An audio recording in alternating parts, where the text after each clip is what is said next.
Jésus est le seul qui a tapé sa poitrine. Il a dit, je suis le chemin, je suis la vérité, je suis la vie.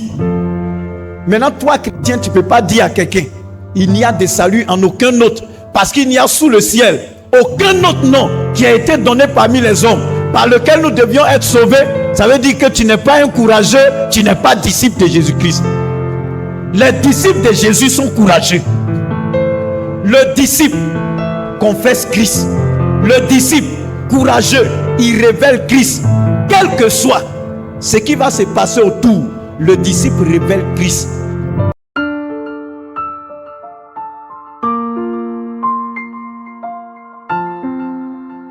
Peuple de Dieu, nous sommes l'église de Jésus-Christ, n'est-ce pas? Et l'église est un organisme vivant qui doit se reproduire. Notre Seigneur Jésus, la Bible dit c'est Dieu manifesté en chair. Il est venu pour se reproduire. Et pour se reproduire, il a donné sa vie. C'est pourquoi nous sommes appelés chrétiens. Chrétiens là, ça veut dire petit Christ. Alléluia. Donc, pour avoir des petits Christ, lui donne sa vie afin de se reproduire. Le but que Dieu a confié à l'église, la mission que Dieu a confiée à l'église, ce n'est pas de produire des fidèles, c'est de produire des disciples. Il dit allez et faites de toutes les nations des disciples, pas des fidèles. C'est-à-dire des personnes qui reproduisent la vie de Christ. Et aujourd'hui, nous voyons que l'église ne se porte pas bien. Pourquoi? Parce que l'église a produit des fidèles et non des disciples.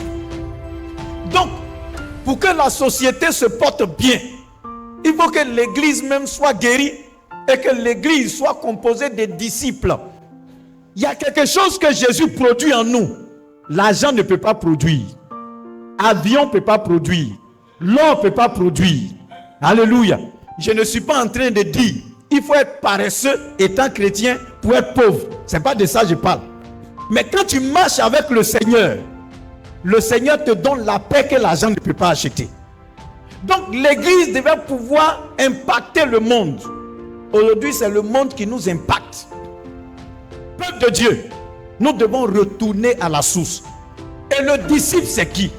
Le disciple, c'est celui qui marche selon une discipline. Celui qui copie le maître. Et le maître, c'est Jésus. Celui qui cherche à conformer sa vie à la vie de Christ. Et quand tu deviens disciple, tu produis, tu te reproduis. C'est vrai que nous savons que le disciple, il est caractérisé par la foi. Mais un élément important du disciple, c'est le courage. Amen. Le passage qu'on a lu tout à l'heure, il dit, si quelqu'un veut venir après moi, qu'il renonce à lui-même. Il faut être courageux pour faire ça. Il faut avoir la foi pour faire ça. Renoncer à toi-même. C'est pas facile, hein? Mais c'est pas impossible. Mais quand tu as fait, c'est là que tu expérimentes la joie. Bien-aimé, tu dois savoir, je parle du courage du disciple. Un disciple, là, il est courageux. Il confesse Christ partout. Non, si je dis je suis chrétien, si je montre que je suis chrétien, il y a telle chose là, il y a tel non, les chrétiens, ils aiment trop ça. Moi, je traite tout ce que j'ai fait, chrétien ou rien. Quelle est ta communion avec Dieu? Est-ce que tu confesses Christ dans ta vie? Est-ce que ta vie révèle Christ? Gloire à Jésus. Pour ceux qui me connaissent là, depuis que je prêche l'évangile, ma prédication, ça ne change pas. Soit tu vas vers Christ, ou bien tu choisis le monde. En dehors de Christ, là, il n'y a pas de vie. Fais tout ce que tu veux. Mais si tu n'as pas ta vie basée, fondée sur Christ, tu n'es rien. Tu n'es rien. Il est mieux de mourir en confessant Christ que de vivre sans Christ. Parce que si tu confesses Christ, que tu es mort, tu es sauvé. Mais si tu as renié Christ, que tu es mort, tu as perdu ton temps. Et Satan, il nous connaît. Il va toujours te piéger avec ce que tu aimes. Alléluia. C'est pourquoi chacun doit savoir quelle est la part que le diable peut utiliser pour m'avoir. Tout le monde n'est pas la même chose. Tu dois te connaître. Cherche à te... Ou bien dis à Dieu, Seigneur, moi quel est le piège que le diable peut me tendre. Et c'est comme ça le disciple réfléchit. Un disciple là, il réfléchit. Comment il va révéler Christ? Comment il va avoir la victoire? Et être capable d'impacter quelqu'un à sa victoire. L'église est faible parce que nous sommes incapables de faire face aux défis de la vie. Alors que Dieu nous a donné la capacité.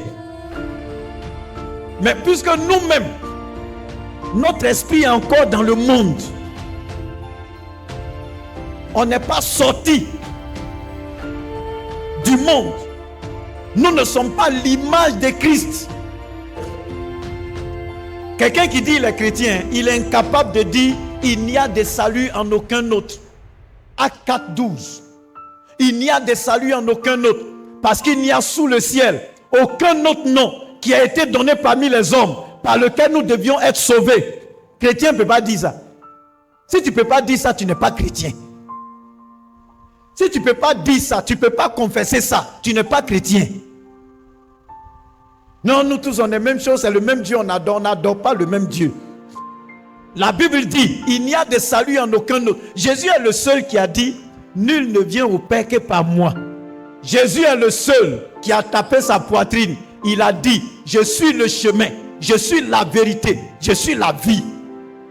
Maintenant, toi, chrétien, tu ne peux pas dire à quelqu'un, il n'y a de salut en aucun autre. Parce qu'il n'y a sous le ciel aucun autre nom qui a été donné parmi les hommes par lequel nous devions être sauvés. Ça veut dire que tu n'es pas un courageux, tu n'es pas disciple de Jésus-Christ. Les disciples de Jésus sont courageux. Le disciple confesse Christ. Le disciple courageux, il révèle Christ. Quel que soit ce qui va se passer autour, le disciple révèle Christ. Le chrétien, la vie chrétienne, c'est une vie. La vie chrétienne ne se limite pas, on s'est assis à l'église, on a applaudi, on a chanté, on a dansé. Dans tout notre comportement, partout où nous sommes, que ce soit à l'école pour ceux qui sont élèves, que ce soit à l'université pour ceux qui sont étudiants, au travail pour les travailleurs, dans ton entreprise pour ceux qui sont entrepreneurs ou bien qui travaillent en entreprise, dans tout ce que tu fais, même à la cuisine, tu dois être chrétien là-bas. Et tu dois influencer quelqu'un. Tu dois impacter la vie de quelqu'un par la vie de Christ qui est en toi. Si tu n'as jamais impacté la vie de quelqu'un par la vie de Christ, il y a un problème sur ton salut. Alléluia. L'église ne veut pas de fidèles. L'église doit produire des disciples. C'est pourquoi il dit allez et faites de toutes les nations des disciples. Si tu es disciple, tu vas produire des disciples. Mais si tu es fidèle, tu vas produire des fidèles. Et le disciple, c'est celui qui a triomphé du monde et c'est celui qui a reçu le pouvoir de marcher sur les œuvres des ténèbres. Que le nom du Seigneur soit béni. Que la grâce de Dieu repose sur toi.